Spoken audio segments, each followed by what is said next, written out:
ఒక్కోసారి వ్యక్తిగత జీవితంలో, ఉద్యోగంలో, కుటుంబంలో, వ్యాపారంలో, సామాజిక వ్యవహారాల్లో కొన్ని సందర్భాల్లో ఎదురవుతాయి. ఏం చెయ్యాలో అర్థం కాని ఒక సందిగ్ధం ఏర్పడుతుంది. ఒక విశ్వాసిగా అటువంటి సందర్భాల్లో నువ్వు స్పష్టత తెచ్చుకోవాలి, దృఢంగా నిలబడాలి, నీ స్టాండ్ ఏంటో చెప్పగలగాలి. అటువంటి సందర్భాల్లో ఎలా స్పందించాలో, ఎలా ప్రవర్తించాలో తెలుసుకోగలిగితే అది చాలా ఉపయోగకరంగా ఉంటుంది. ఒకవేళ భవిష్యత్తులో ఇటువంటి సందర్భాలు వస్తే ఏం చేయాలి? ఎలా స్పందించాలి? వాక్యం ఏ ప్రమాణాన్ని సూచిస్తోంది అనేది మనం తెలుసుకోవాలి. కాబట్టి మనం మన నైతిక సంఘర్షణల గురించి ఆలోచిద్దాం, చర్చిద్దాం.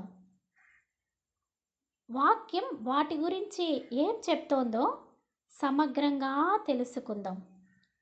అటువంటి పరిస్థితి ఎదురైనప్పుడు ఆ ప్రమాణం కోసం నిలబడేందుకు సిద్ధపడదాం. ఒక విద్యార్థిగా, ఒక ఉద్యోగిగా, ఒక గృహిణిగా నేను ఏ విషయాల్లో నైతిక సంఘర్షణ ఎదుర్కొనే అవకాశం ఉంది, ఏ విధంగా దాన్ని నేను అధిగమించాలి, అందుకు ఏ ప్రమాణాలు నేను పాటించాలి అనే కోణంలో ఆలోచించండి. వాక్యంతో మనల్ని మనం సన్నద్ధం చేసుకుందాం. క్రైస్తవ విలువలతో మనల్ని మనం స్పష్టమైన ప్రమాణాలు మనకున్నాయి. దేవుని వాక్యంలో స్పష్టమైన ప్రమాణాలు ఉన్నాయి. దేవుడు వాటిని రాసి ఉంచాడు. మనం వాటిని తెలుసుకోవాలి. సత్యాన్ని మనం తెలుసుకుంటే మనం స్వతంత్రులం అవుతాం. వాక్యానుసారమైన నిర్ణయాలు తీసుకున్నప్పుడు ప్రాణానికి ఎంత హాయిగా ఉంటుందో. సత్యం మనల్ని స్వతంత్రుల్ని చేసింది. ఏవి సత్యమైనవో, ఏవి మాన్యమైనవో, ఏవి న్యాయమైనవో, ఏవి పవిత్రమైనవో, ఏవి రమ్యమైనవో, ఏవి ఖ్యాతి గలవో వాటిని బట్టి మనం నిర్ణయాలు తీసుకుంటాము. దేవుని నీతి సూత్రాలు మనకు విడుదల కలిగిస్తాయి.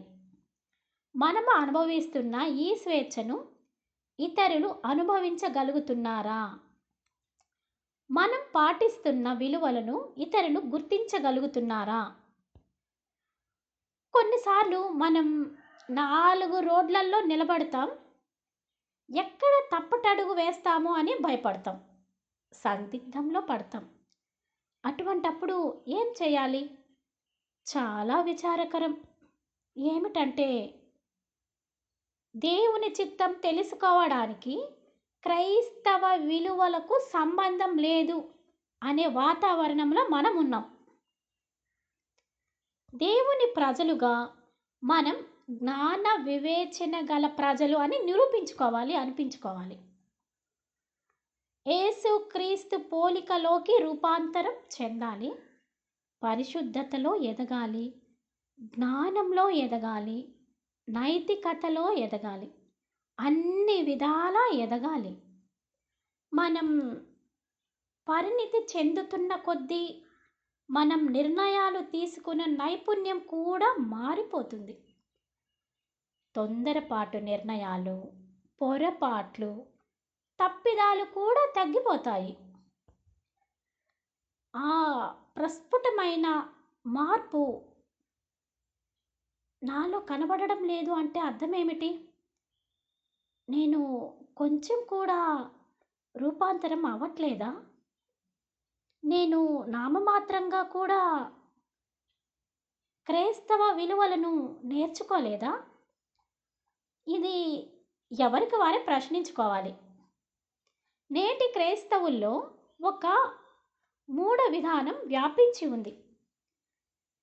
జ్ఞానంగా ఆలోచించడం, వివేచించడం, మంచి చెడులను విచక్షణ చేయడం, ఫలితాలన్నీ, పర్యవసానాలన్నీ అంచనా వేయడం, విశ్లేషణ చేయడం ఆత్మీయత కాదు అనుకుంటున్నారు.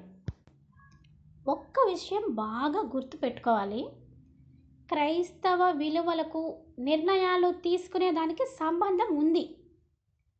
క్రైస్తవ విలువలను పూర్తిగా పక్కన పెట్టి నిర్ణయాలు తీసుకుంటున్నావా? అది చాలా తప్పు. క్రైస్తవ విలువలతోనే నువ్వు నిర్ణయాలు తీసుకోవాలి.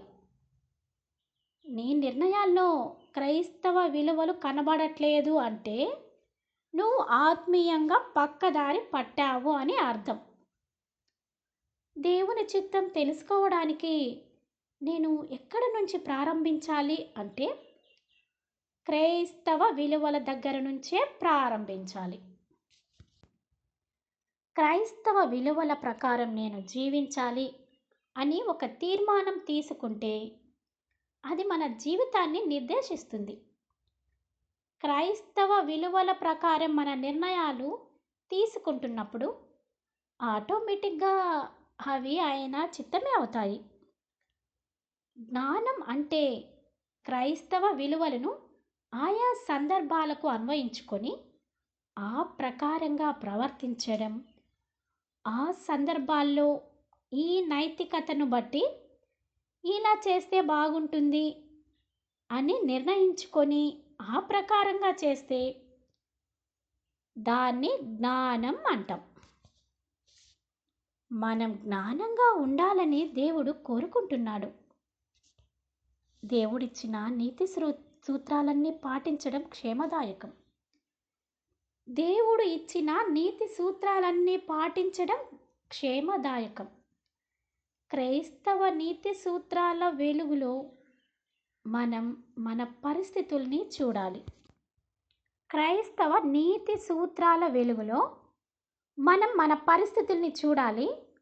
దేవుని వాక్యంలో నీతి ప్రమాణాలు మనకు అర్థం అవుతున్నప్పుడు ఫలానా వచనంలో అది ఉంది, ఫలానా వచనంలో ఇలా ఉంది, ఒక చోట ఇలా రాసింది, మరో చోట ఇలా కూడా రాసింది, ఈ వాక్య భాగాలన్నిటినీ ఆధారం చేసుకొని ఈ పరిస్థితుల్లో మనం ఇలా చేయడం మంచిది అని ఒక నిర్ణయం తీసుకుంటే ఎంత బాగుంటుంది. నీతి సూత్రాల వెలుగులో దైనందిన జీవితానికి సంబంధించిన నిర్ణయాలు తీసుకోవడం ఎంత శ్రేయస్కరం. దేవా, నీ చిత్తం ఏంటి అని అంటాం. కానీ దేవా, మంచి వివేచన నేర్పించు, మంచి జ్ఞానం నేర్పించు అని దావీదులాగా ఎప్పుడైనా ప్రార్థిస్తామా? మనం ఇలా ప్రార్థించడం అలవర్చుకోవాలి. దేవుని చిత్తం తెలుసుకోవడం అంటే ఏమీ చేయకుండా, ఏమీ ఆలోచించకుండా ఊరికే అలా ఉండడం కాదు.